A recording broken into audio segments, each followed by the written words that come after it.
এখানে আমাদের প্রতিদ্বন্দ্বী দল প্রার্থী যিনি, ওনার বাড়ি কি আপনাদের এই আসনের যিনি মাটি এবং মানুষের প্রার্থী আল ফারুক আব্দুল লতিফকে আপনারা ভোট দেবেন, কি বলেন? এই আসনে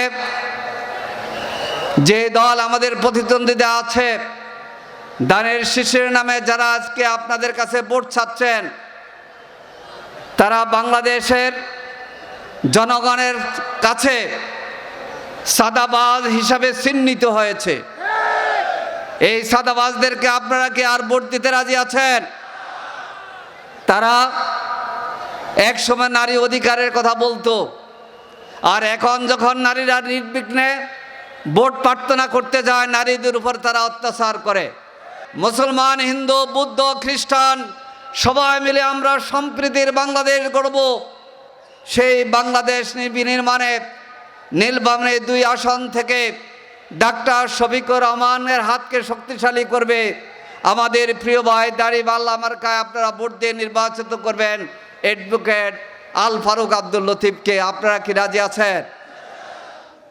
বাংলাদেশ জামায়াত ইসলামীর কেন্দ্রীয় সহকারী সেক্রেটারি জেনারেল, রংপুর দিনাজপুর অঞ্চলের সম্মানিত অঞ্চল পরিচালক জননেতা মাওলানা আব্দুল হালিম, জননেতা মাওলানা আব্দুল হালিম।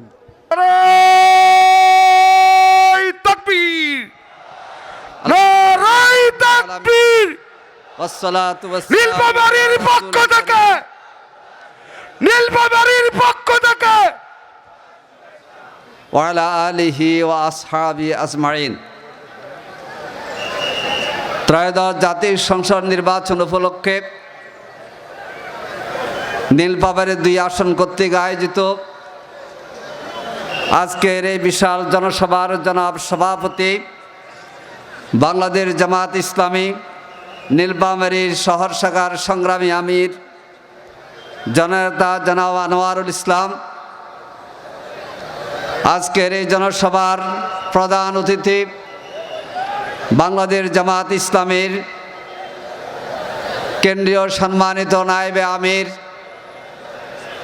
বিগত ফ্যাসিস্ট সরকারের আমলে 14 বছর কারাগারে যিনি বন্দী ছিলেন, মজলুম জননেতা জনাব এটিএম আজহারুল ইসলাম, নীলফামারী সদর আসনের প্রার্থী অ্যাডভোকেট আল ফারুক আব্দুল লতিফ সহ 11 দলীয় নির্বাচনী ঐক্যের সম্মানিত নেতৃবৃন্দ, ডাকসুর বিপি, ছাত্র গণ অভ্যুত্থানের ইমাম আবু সাদিক কায়েম সহ ছাত্র নেতৃবৃন্দ, সংগ্রামী ভাই ও বন্ধুগণ, আসসালামু আলাইকুম রহমতুল্লাহ। আমাদের প্রধান অতিথি বক্তব্য রাখবেন। আমি সংক্ষেপে কয়েকটি কথা বলে শেষ করছি। আপনারা জানেন, ছাত্র গণ অভ্যুত্থানের মধ্য দিয়ে আমরা একটি নতুন বাংলাদেশ পেয়েছি। ছাত্র জনতার আকাঙ্ক্ষার বাংলাদেশ গড়তে হলে, দুর্নীতিমুক্ত বাংলাদেশ গড়তে হলে সৎ এবং সৎ যোগ্য নেতৃত্বকে আমাদের বাছাই করতে হবে। সৎ নেতৃত্বের অংশ হিসাবে বাংলাদেশ জামায়াত ইসলামের পক্ষ থেকে 11 দলীয় নির্বাচনী ঐক্যের প্রার্থী হলেন আল ফারুক আব্দুল লতিফ। তিনি সৎ নেতৃত্বের প্রতীক। আপনারা তাকে চেনেন কিনা? আগামীর নতুন বাংলাদেশ, যে বাংলাদেশের দুর্নীতি থাকবে না, যে বাংলাদেশ হবে সাদাবাদ মুক্ত, যে বাংলাদেশে আলেম ওলামাদের সম্মান সমুন্নত থাকবে, যে বাংলাদেশে মুসলমান, হিন্দু, বৌদ্ধ, খ্রিস্টান সবাই মিলে আমরা সম্প্রীতির বাংলাদেশ গড়ব, সবাই মিলে আমরা নতুন বাংলাদেশ গড়ব। সেই বাংলাদেশ বিনির্মাণে নীলফামারী 2 আসন থেকে ডাক্তার শফিকুর রহমানের হাতকে শক্তিশালী করবে আমাদের প্রিয় ভাই দাড়িপাল্লা মার্কায় আপনারা ভোট দিয়ে নির্বাচিত করবেন অ্যাডভোকেট আল ফারুক আব্দুল লতিফকে। আপনারা কি রাজি আছেন? আমরা যতটুকু জানতে পেরেছি, এখানে আমাদের প্রতিদ্বন্দ্বী দল প্রার্থী যিনি, ওনার বাড়ি কি আপনাদের এই আসনের যিনি মাটি এবং মানুষের প্রার্থী আল ফারুক আব্দুল লতিফকে আপনারা ভোট দেবেন, কি বলেন? এই আসনে যে দল আমাদের প্রতিদ্বন্দ্বিতা আছে, দানের শীষের নামে যারা আজকে আপনাদের কাছে ভোট চাচ্ছেন, তারা বাংলাদেশের জনগণের কাছে সাদাবাজ হিসাবে চিহ্নিত হয়েছে। এই সাদাবাজদেরকে আপনারা কি আর ভোট দিতে রাজি আছেন? তারা একসময় নারী অধিকারের কথা বলতো, আর এখন যখন নারীরা নির্বিঘ্নে ভোট প্রার্থনা করতে যায়, নারীদের উপর তারা অত্যাচার করে।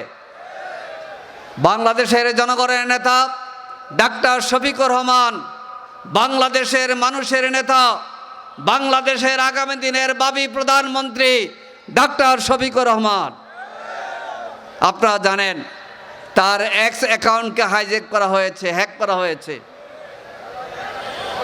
এটা হ্যাক করার কিছু সময়ের মধ্যে আমরা মেসেজ দিয়েছি, রাতের মধ্যে আমরা মামলা করেছি। গতকাল জামাত ইসলামের টিমের পক্ষ থেকে বিস্তারিত জানানো হয়েছে, বঙ্গভবনের একটি নাম্বার থেকে তার নাম্বার হ্যাক করা হয়েছে। আমরা সব সাংবাদিকদেরকে জানিয়েছি, কিন্তু দেখা যায় কয়েক ঘন্টার মধ্যে ঢাকা বিশ্ববিদ্যালয় জাতীয়বাদী সাপোর্টার দলের নামে এরা মিছিল বের করেছে। ডাক্তার শফিকুর রহমান নারীদের মানবিক দাবির কথা বলছেন, নারী বিদ্বেষ নয়, নারীদের অধিকার এবং সম্মান প্রতিষ্ঠার কথা তিনি বলছেন। মেয়েদের শিক্ষা ডিগ্রি মাস্টার্স পর্যন্ত করবেন সেই কথা তিনি বলছেন। এবং যখন তার এক্স যেই অ্যাকাউন্ট হ্যাক করা হয়েছে, ওই সময় তিনি ঢাকার সাভারে নির্বাচনী জনসভায় বক্তৃতা করতেছিলেন, এবং সেই জনসভায় জাতীয় নাগরিক পার্টি এনসিপির ঢাকা 18, ঢাকা 19 এবং ঢাকা 20 দুইজন প্রার্থী, নারী প্রার্থী, তাদের হাতে তিনি এনসিপির মার্কা তুলে দিয়েছিলেন। তাহলে ডাক্তার শফিকুর রহমান কি করে হ্যাক করে আবার উল্টা মেসেজ দিতে পারে নারী বিদ্বেষী? এটা হচ্ছে একটা ষড়যন্ত্র। এই ষড়যন্ত্র ধরা পড়ে গিয়েছে। এই ষড়যন্ত্রের সাথে কারা কারা জড়িত এটা আমরা চিহ্নিত করতে পেরেছি। আসুন, আগামী দিনের ইনসাফের বাংলাদেশ, আগামী বৈষম্যমুক্ত বাংলাদেশ, আগামী দিনে জুলাই যোদ্ধাদের বাংলাদেশ, আগামী দিনে ইসলামের বাংলাদেশ, আগামী দিনে কোরআনের বাংলাদেশ, আগামী দিনে হিন্দু, বৌদ্ধ, খ্রিস্টান সকল মিলে সম্প্রীতির বাংলাদেশ গড়তে হলে ডাক্তার শফিকুর রহমানের নেতৃত্বে নতুন সরকার গঠন করতে হবে। সেজন্যে 12 ফেব্রুয়ারি নির্বাচনে নীলফামারীর 4টি আসনে ইনশাআল্লাহ দাঁড়িপাল্লাকে ভোট দেওয়ার জন্য আপনারা সর্বাত্মক চেষ্টা করবেন। এই 2 নম্বর আসনে আল ফারুক আব্দুল লতিফ ভাইকে দাঁড়িপাল্লা মার্কা ভোট দিয়ে নির্বাচিত করবেন ইনশাআল্লাহ। আসুন, আগামী দিনের বাংলাদেশ হবে আমাদের সবাইকে মিলে, এবং জুলাই যোদ্ধাদের আকাঙ্ক্ষা আমরা বাস্তবায়ন করব। বৈষম্যমুক্ত বাংলাদেশ করব, সুদ ঘুষ মুক্ত বাংলাদেশ হবে। কোরআনের আলোকে ইসলামের বিধান ক্রমশ কায়েম করার বাংলাদেশ আমরা গড়ে তুলব। সকল মানুষকে নাগরিক হিসাবে তাদেরকে বিশ্বাস করে এবং তাদের পরিচয় ধারণ করে সকল মানুষের জন্য আমরা কাজ করব। আল ফারুক আব্দুল লতিফ ভাইকে নির্বাচিত করার আহ্বান জানিয়ে আমার বক্তব্য এখানে শেষ করছি। আল্লাহ হাফেজ। বাংলাদেশ জিন্দাবাদ। 12 ফেব্রুয়ারির মার্কা কি? আরো জোরে ইনসাফের মার্কা ইনশাআল্লাহ, ফারুক ভাইয়ের মার্কা, ডাক্তার শফিকুর রহমানের মার্কা, জামাত ইসলামের মার্কা এবং 11 দলীয় নির্বাচনে ঐক্যের মার্কা।